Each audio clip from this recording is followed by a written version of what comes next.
श्री शिवराज सिंह चौहान।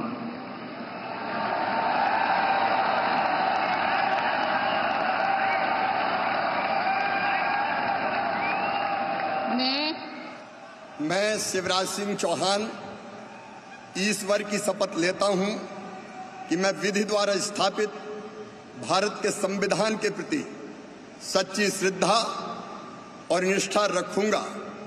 मैं भारत की प्रभुता और अखंडता अक्षुण्ण रखूंगा।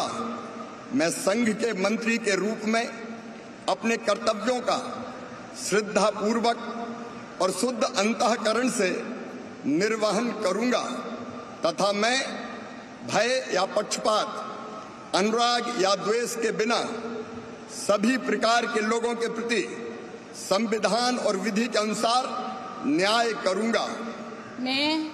मैं शिवराज सिंह चौहान ईश्वर की शपथ लेता हूं कि जो विषय संघ के मंत्री के रूप में मेरे विचार के लिए लाया जाएगा अथवा मुझे ज्ञात होगा, उसे किसी व्यक्ति या व्यक्तियों को तब तक के सिवाय जबकि ऐसे मंत्री के रूप में अपने कर्तव्यों के सम्यक निर्वहन के लिए ऐसा करना अपेक्षित हो, मैं प्रत्यक्ष अथवा अप्रत्यक्ष रूप से संसूचित या प्रकट नहीं करूंगा।